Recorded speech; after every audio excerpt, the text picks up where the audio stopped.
اب میں آخر میں آج اکرام حسین کرامت صاحب سے گزارش کروں گا آئے نعت رسول مقبول پیش کریں.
حاضرین محترم،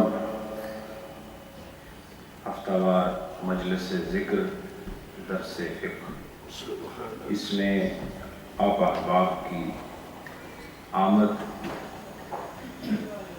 اس بات کا اعلان ہے کہ آپ کو جس طرح اللہ اور اس کے رسول سے محبت ہے، اللہ اور اس کے رسول کی شریعت سے آپ کو اسی طرح محبت ہے۔ سبحان اللہ۔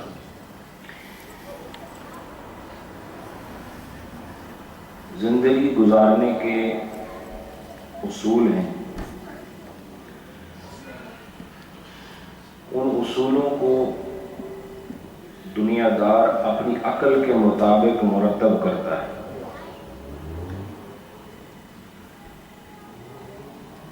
اور یہ عقل والوں کے اجتماع سے ایک قانون، ایک ضابطہ، ایک آئین مرتب ہوتا ہے۔ اس آئین کو مرتب کرنے والے انسان ہوتے ہیں، اور انسان ہی انسانوں کے لیے زندگی کا قانون بنا رہے ہیں، جبکہ بنانے والے بھی انسان ہیں، جن کے لیے قانون بن رہا ہے وہ بھی انسان ہے۔ تو ایک ناقص دوسرے ناقص کے لیے زندگی کا قانون بنا رہا ہے، اس کو لے جانا۔ ایک ناقص دوسرے ناقص کے لیے اچھی زندگی بنانے کا اور اچھی زندگی گزارنے کا اصول مرتب کر رہا ہے۔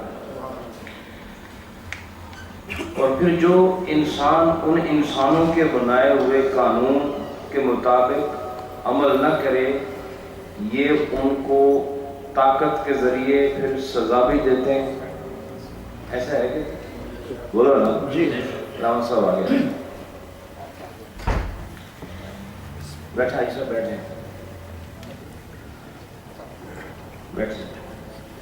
بیٹھنا تو اتنا مشکل کام نہیں ہوتا، وہ ایسے سارے گھبرا جاتے ہیں۔ درود پڑھیں، اللہم صلی علی محمد واصحاب محمد وبارک وسلم۔ قاری صاحب آ گیا تھے آپ۔ تو انسانوں کا بنایا ہوا قانون جب، اب یہ غور سے سننا، یہ جو میں بات کر رہا ہوں خاص بات ہے۔ انسانوں کا بنایا ہوا قانون انسانوں پر لاگو ہوتا ہے، انسان نہ مانے تو وہی انسانوں نے پھر ایک فورس بنائی ہوئی ہے جو کہتے ہیں ہمارا بنایا ہوا قانون نہیں مانا، لہذا تو اندر چلے جاؤ۔ تشدد بھی ہوتا ہے، جور و جفا بھی ہوتی ہے، جبر بھی ہوتا ہے۔ تو وجہ کیا ہے کہ ایک انسان دوسرے انسان کا قانون مانے کیوں؟ اس لیے کہ اس انسان نے ان قانون بنانے والوں کو قبول کر لیا ہوتا ہے کہ ہم تمہیں قبول کرتے ہیں، تم جو ہمارے لیے قانون بناؤ گے ہم اس کو مانیں گے۔ ان کو تم پارلیمنٹ تک پہنچاتے ہو خود، پھر وہ قانون بناتے ہیں، چونکہ آپ کا تسلیم کرنا، آپ کا ان کو تسلیم کرنا ہی اس بات کا سبب ہے کہ ان کی بات اگر نہیں مانو گے تو آپ کو تکلیف اٹھانی ہوگی۔ تو جب آپ انسان کو مانتے ہو اس کا قانون بھی مانتے ہو، جبکہ انسان کو نہ ماننے سے آدمی کافر نہیں ہوتا۔ اللہ کو بھی مانتے ہو کہ نہیں؟ اللہ کو مانتے ہو؟ رب کو اگر مانتے ہو تو رب نے بھی ایک قانون بنایا ہے، اور تم نے اس کو مان بھی لیا کہ وہ ہمارا رب ہے، وہ ہمارا مالک ہے۔ جب وہ آپ کا مالک ہے، وہ آپ کا رب ہے، آپ نے جب اسے اپنا مان لیا تو اس نے جو قانون دیا، جس طرح وہ خود ہر عیب سے پاک ہے، اس کا بنایا ہوا قانون بھی عیب سے پاک ہے۔ انسان کے بنائے ہوئے آئین میں نقص ہو سکتا ہے، رب کے بنائے ہوئے آئین اور دستور میں نقص نہیں ہو سکتا۔ انسان کو اتنا نہیں جانتا جتنا کہ بنانے والا رب انسان کو جانتا ہے۔ وہ اس کی دنیا اور آخرت کی ضرورتوں کو دیکھ کر ایک قانون دیتا ہے جسے ادب کی زبان میں، اسلام کی زبان میں شریعت کہتے ہیں۔ جو اس پر عمل کرے وہ تر جاتا ہے، جو عمل نہ کرے وہ ڈوب جاتا ہے۔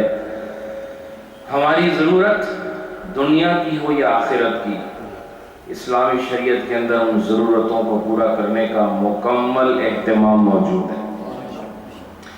آج جو میں عرض کر رہا ہوں، عبادات میں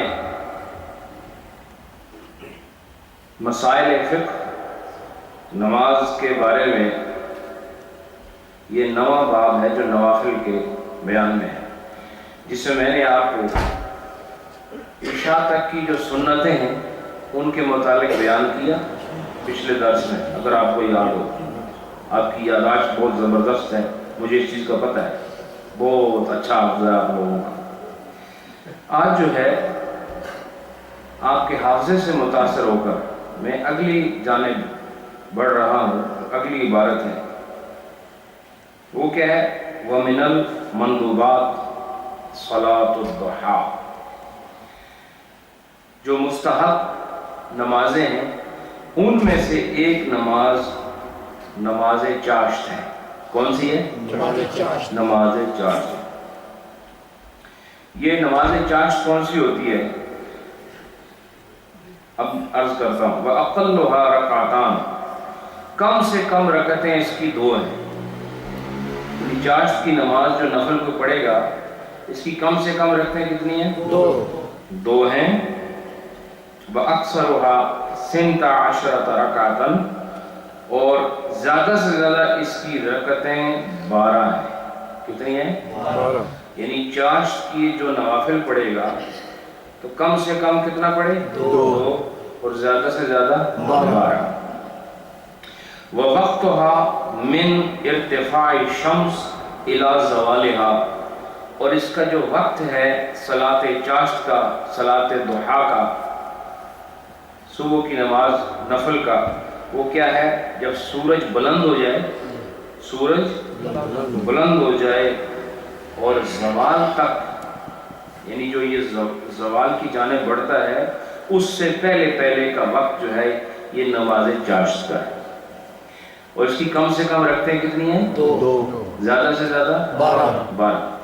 یہ یاد رکھو میرے دوستو، یہ وہ نوافل ہیں، ابھی نوافل آگے بھی بیان ہوں گے، لیکن یہ یاد رکھیں کہ یہ جتنے نوافل آگے بیان ہو رہے ہیں یہ فرائض نہیں، یہ سنتیں نہیں، یہ واجبات نہیں، یہ مستحبات ہیں۔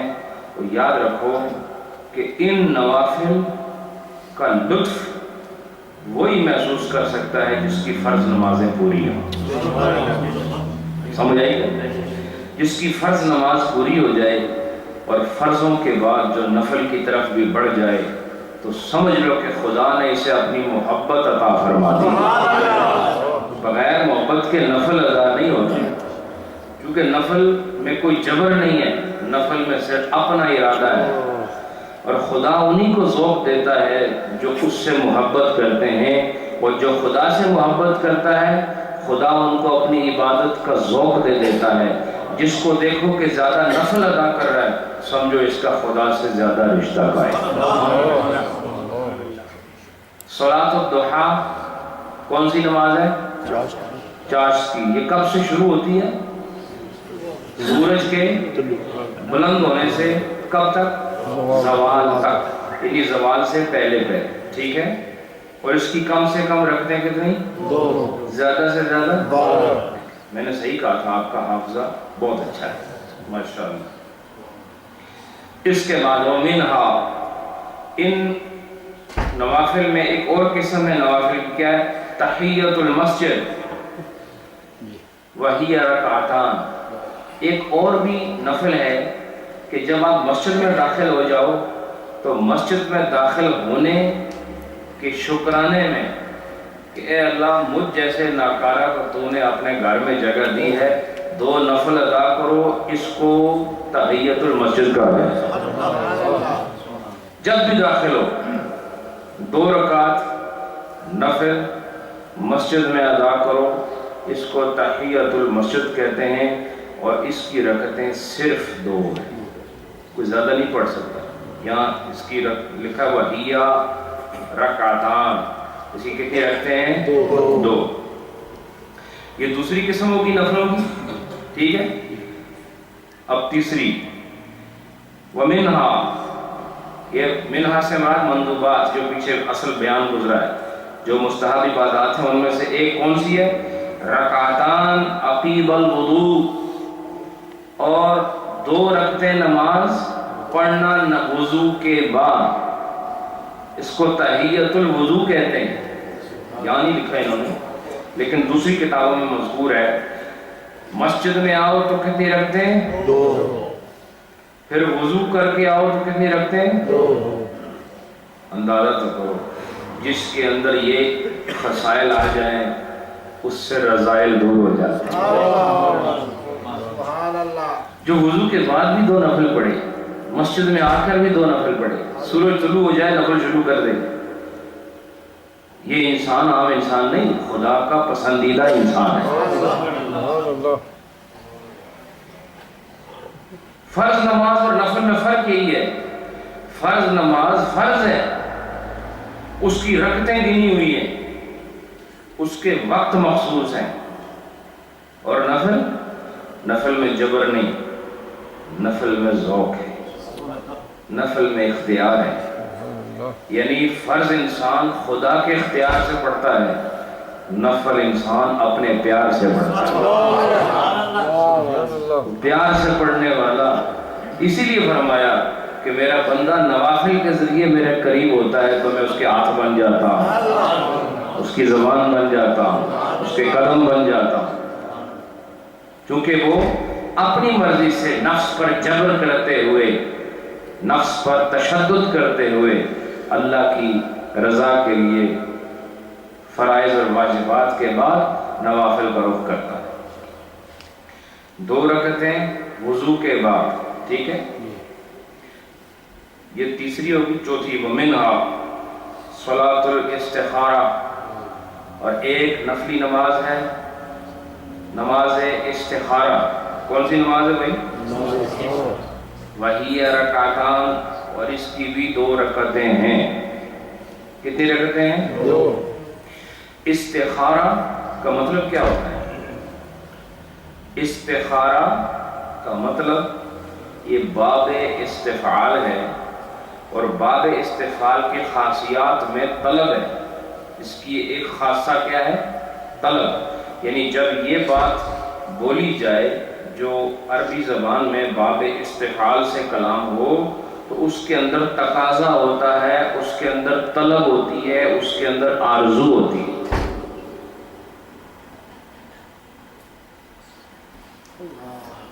استخارہ کا مطلب ہوگا خیر طلب کرنا، طلب کی بات کی نا میں نے، خیر کا تقاضا کرنا، خیر مانگنا، تو خیر مانگنا، خیر کا تقاضا کرنا، خیر کی خواہش کرنا، اس کو عربی میں استخارہ کہتے ہیں، اور جو یہ طلب کرتا ہے اس کو مستخیر کہتے ہیں۔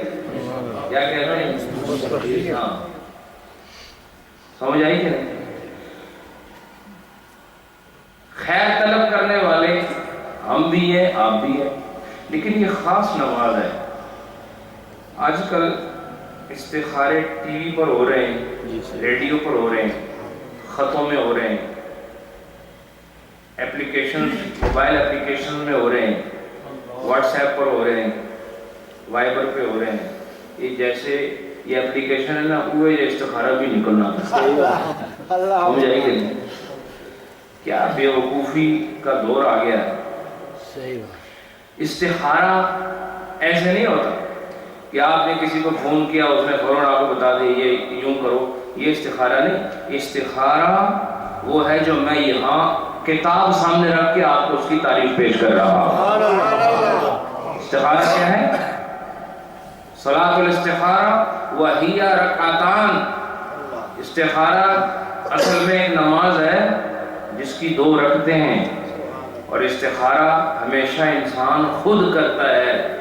استخارہ پیروں سے نہیں کرایا جاتا، نہ خلیفوں سے کرایا جاتا ہے، نہ مولویوں سے کرایا جاتا ہے۔ کیوں؟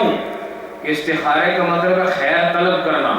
تم اپنے لیے جب خیر طلب کرو گے، تمہاری طلب میں وہ جوش اور وہ جذبہ جو اللہ نے دیا ہے اپنے لیے مانگنے کا، وہ غیر کے اندر کیسے آ سکتا ہے؟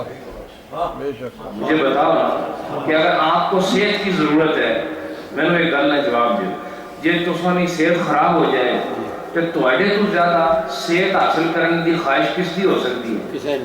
جس نے آپ کو دعا کرو اس کو زیادہ ضرورت ہے یا آپ کو زیادہ ضرورت ہے؟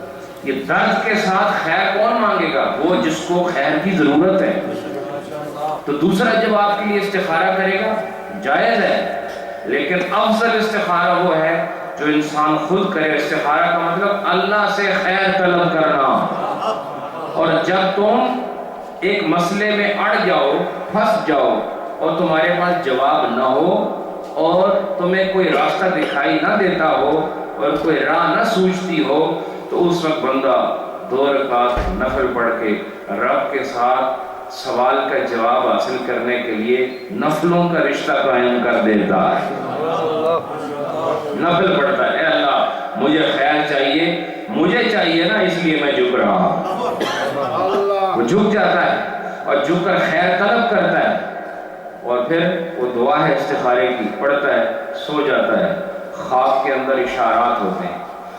ہاں اب مرحلہ آتا ہے ان لوگوں کا جن سے آپ استخارہ کرانے کی کوشش کرتے ہیں۔ یہ مرحلہ اب شروع ہوتا ہے کہ جو تم خواب میں دیکھو خود تعبیر نہ کر سکو تو صاحبان علم کے پاس جاؤ، وہ آپ کو بتائیں گے کہ اس خواب میں آپ کے لیے کیا اشارہ ہے۔ تو آج کے بعد یاد رکھیں، استخارہ خود کرنا ہے یا ٹی وی پہ کرانا ہے؟ بولو نا، خود کرنا ہے۔ اور جنہوں ٹی وی پر استخارہ کرتا ہے وہ اس کی شکل کی آلو بخاری جیسی ہوئی نا کہ استخارہ کرتا ہے، اس کو کیا پتہ ہے استخارہ کیا ہے؟ اگر اس کو شریعت کا تھوڑا بہت بھی پتہ ہو تو وہ آپ کے جواب میں کہے نہیں، استخارہ اللہ اور اس کے رسول نے تمہارے لیے خود قائم کیا، تم کرو۔ چلیں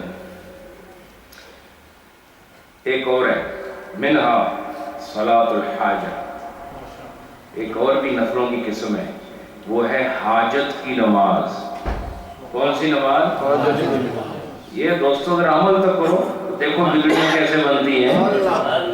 فرمایا اگر کوئی مصیبت آ جائے، کوئی پریشانی آ جائے، کوئی دکھ آ جائے، تکلیف آ جائے، تو طریقہ کیا ہے؟ فوراً نماز کی طرف بڑھ جائیں۔ آپ کو پتہ ہے نبی پاک صلی اللہ علیہ وآلہ وسلم پر جب کوئی آزمائش آتی، کوئی تکلیف آتی، آپ فوراً نماز کرو فرماتے تھے۔ اور یہ قرآن کا حکم، وَاسْتَعِینُوا بِالصَّبْرِ وَالصَّلَاةِ، مدد حاصل کرو صبر سے اور نماز۔ جب تکلیف آئے 2 رکعت نفل پڑھو۔ کتنے؟ 2۔ یہ میں نہیں کہتا، یہ کتاب کہہ رہی، وَهِيَ رَكْعَتَانِ، اس کی بھی کتنی رکھتے ہیں؟ 2۔ نماز استخارہ کتنی رکھتے ہیں؟ 2۔ نماز حاجت کی کتنی رکھتے ہیں؟ 2۔ نماز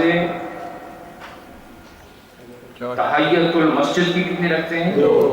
اور تحیت الوضو کی؟ 2۔ ماشاءاللہ۔ چاشت کی؟ 2 سے 12۔ 2 سے 12۔ ماشاءاللہ، بہت اچھے شاگرد ہیں آپ۔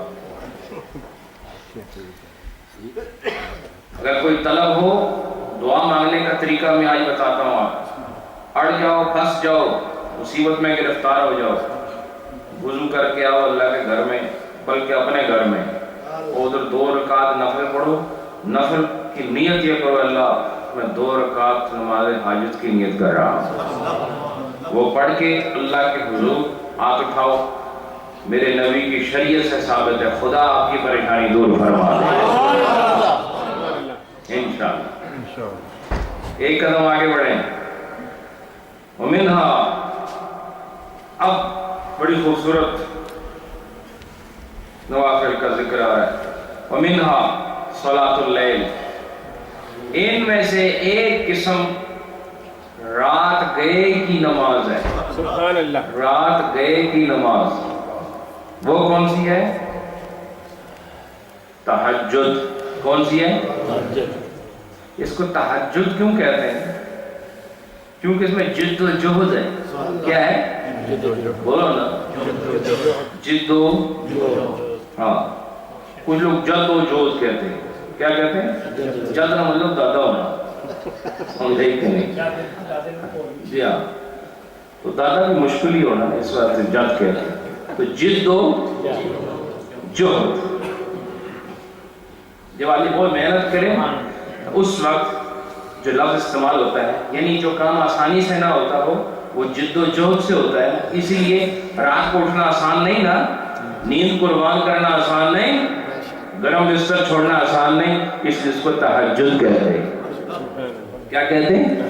تہجد، یہ جد و جہد والی نماز۔ فرماتے ہیں وَمُنْتَہَا تہجدہ علیہ السلام، کہا کہ نبی پاک کے تہجد کی نماز کی انتہائی رکعتیں، یعنی حضور نے جو تہجد کی نماز میں زیادہ سے زیادہ، منتہا کیا ہوتا ہے؟ یعنی سب سے زیادہ، منتہا کیا ہوتا ہے؟ سب سے زیادہ، سب سے زیادہ جو آپ نے رکعتیں پڑھی ہیں وہ کیا ہے؟ سمان و رکعتیں، وہ 8 رکعتیں ہیں۔ کتنی ہیں؟ 8۔ چاشت کی زیادہ سے زیادہ کتنی ہیں؟ 12۔ اور تہجد کی جو نبی پاک سے ثابت ہے زیادہ سے زیادہ 8۔ بولتے نہیں آپ؟ 8۔ وَأَقَلُّهُ رَكَعَتَانِ، اور کم سے کم 2، کم سے کم 2، زیادہ سے زیادہ 8۔ یعنی جو 2 پڑھے گا اس کو بھی تہجد کا ثواب مل جائے گا، جو 4 پڑھے گا اس کو بھی تہجد کا ثواب مل جائے گا، 6 پڑھے گا اس کو بھی ملے گا، جو 8 پڑھے گا اس کو بھی ملے گا۔ فرق اتنا ہے جو جتنا زیادہ پڑھے گا اس کو اتنا زیادہ ثواب ملے گا۔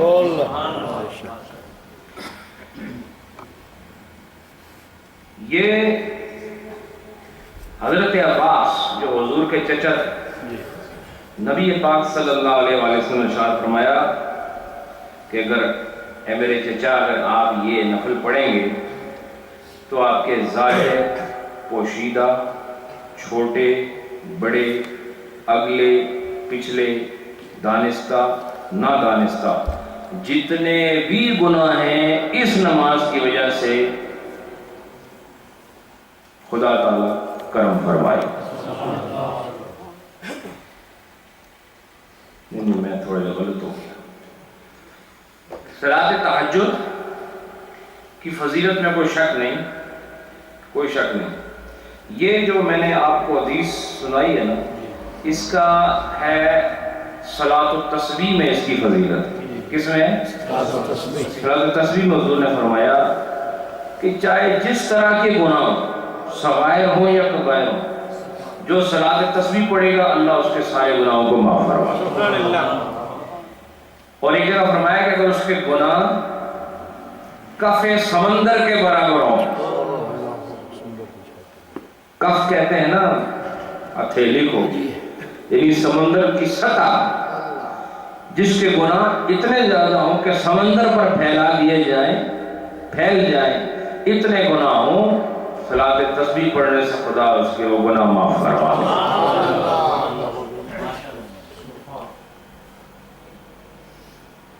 فرمایا وَأَمَّا الصَّلَاةُ التَّسْبِيحِ، اور رہی صلاۃ تسبیح فَذَكَرَهَا۔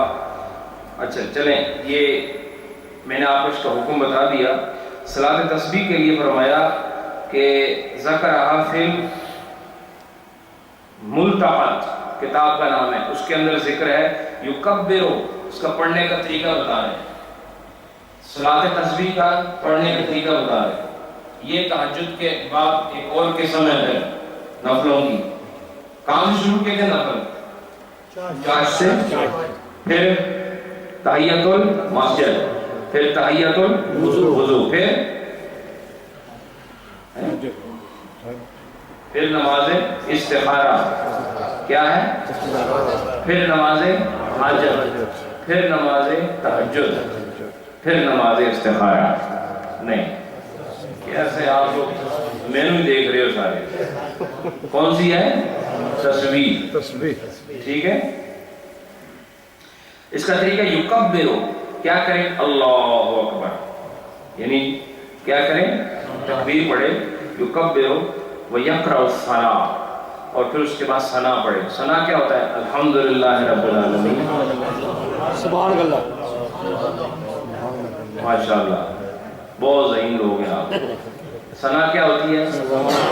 ہاں، سبحانک اللہ، کیا ہوتی ہے؟ ہاں، ذہن حاضر رکھیں، سبحانک اللہم وبحمدک۔ آگے یہ پچھلے دی کوئی نہیں سنا؟ پڑھو سارے، صلاۃ تسبیح نہیں پڑھا رہا ہوں، آپ ڈرنے کی ضرورت نہیں، اسے ثنا پڑھا رہا ہوں. ثم یقول، اللہ اکبر پڑھا، اللہ اکبر کے بعد کیا پڑھا؟ سبحانک اللہم. ٹھیک ہے، ثنا پڑھی. ثنا کے بعد ثم یقول، اس کے بعد کیا پڑھے؟ سبحان اللہ والحمدللہ ولا الہ الا اللہ واللہ اکبر 15 مرہ، 15 مرتبہ. یعنی ثنا کے بعد کتنی دفعہ پڑھے؟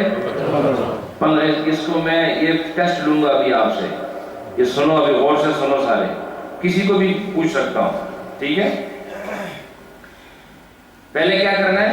اللہ اکبر، پھر ثنا، پھر 15 مرتبہ کیا پڑھنا ہے؟ سبحان اللہ، پھر پڑھو سبحان اللہ والحمدللہ ولا الہ الا اللہ واللہ اکبر. یہ 15 دفعہ پڑھنا ہے. ثم یتعوذ، اور پھر وہ پڑھے اعوذ باللہ. کیا پڑھے؟ ہاں، اعوذ باللہ، بسم اللہ پڑھے. پھر کیا کرے؟ یقرأ فاتحۃ الکتاب، اور پھر سورہ فاتحہ پڑھے الحمدللہ رب العالمین. یہ پڑھ کے وسورۃ، اچھا اس کے بعد پھر ایک سورت پڑھے. کیا پڑھے؟ سورتن. کیا پڑھے؟ ایک سورت ساتھ میں لائے، یا قل ہو اللہ پڑھ لو. ابھی آگے آئے گا آپ کیا ہے پڑھنا، لیکن میں سے بتا رہا ہوں سمجھانے کے لیے. ثم یقرأ هذه الکلمات 10، پھر یہ سورت پڑھنے کے بعد 10 مرتبہ پھر کیا پڑھنا ہے؟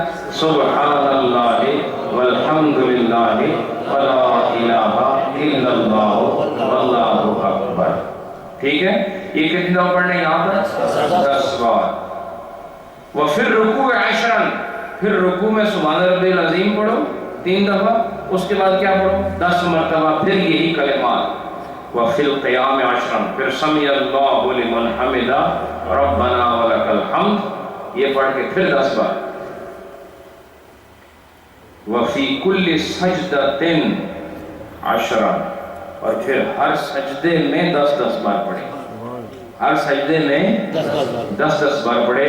وبین السجدتین 10، اور دونوں سجدوں کے درمیان جو آپ وقفہ کرتے ہو اس میں بھی 10 بار پڑھے. دونوں سجدوں کے درمیان جو وقفہ ہوتا ہے اس میں بھی بولو نا 10 دفعہ پڑھنا ہے. وَيُتِمُّهَا 4 رکعات، اور وہ 4 رکعتیں اسی طرح پوری کرے گا. اسی اندازے سے کتنی رکعتیں پوری کرے گا؟ 4. کھڑا ہو کے پھر 15 دفعہ.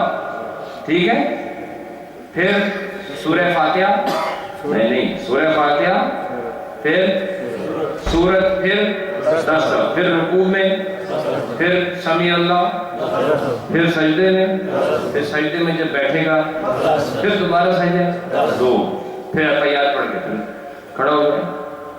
پھر اسی طرح کہا کہ اسی طرح 4 رکعتیں پوری کرے.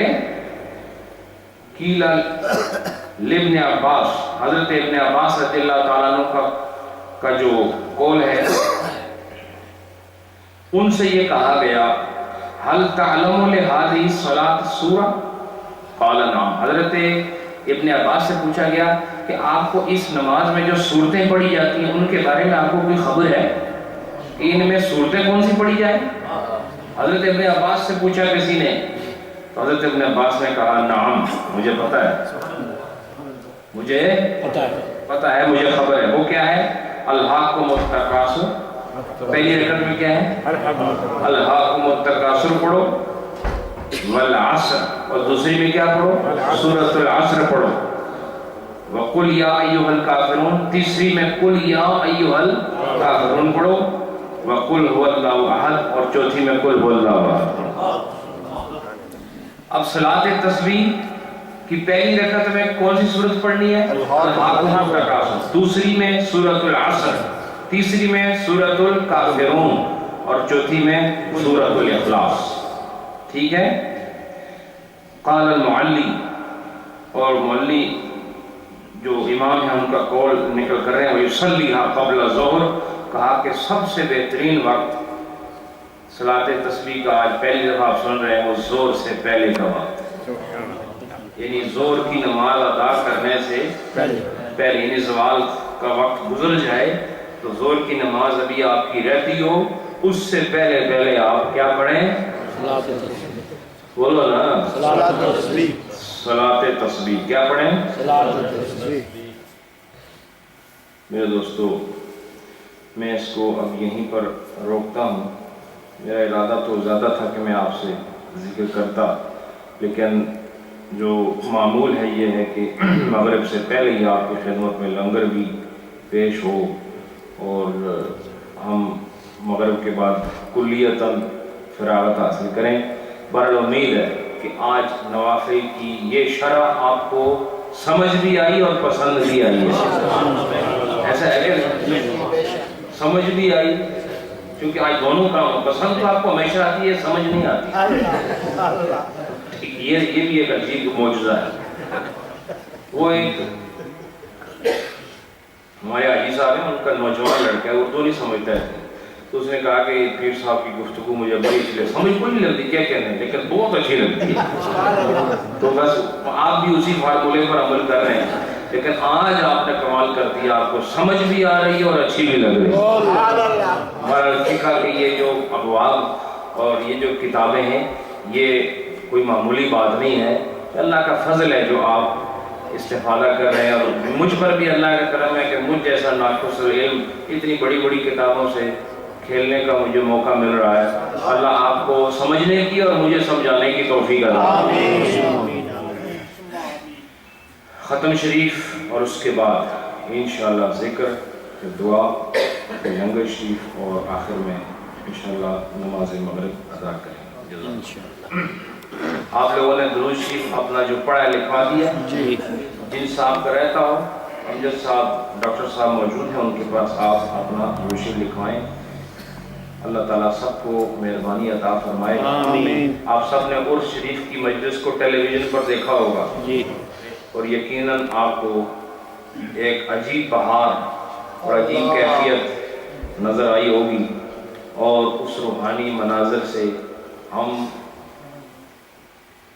بالنفس اور بالعین موجود ہو کر میں جو کیفیات وہاں سے لے کر آیا ہوں، انشاءاللہ دعاؤں کی صورت میں وہ آپ کے اندر بھی منتقل ہوں۔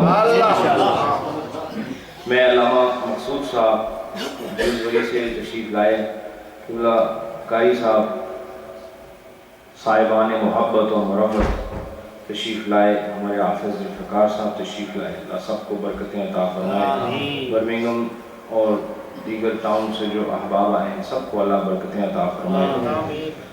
یہ ذوق والی، محبت والی، ذکر والی مجلس ہے، اس کو آباد رکھو، اس میں آنا آپ کے لیے خیر کا باعث ہے۔ ہم نے تو مجلس کرنی ہے چاہے 3 آدمی بیٹھے ہوں، کرنی ضرور۔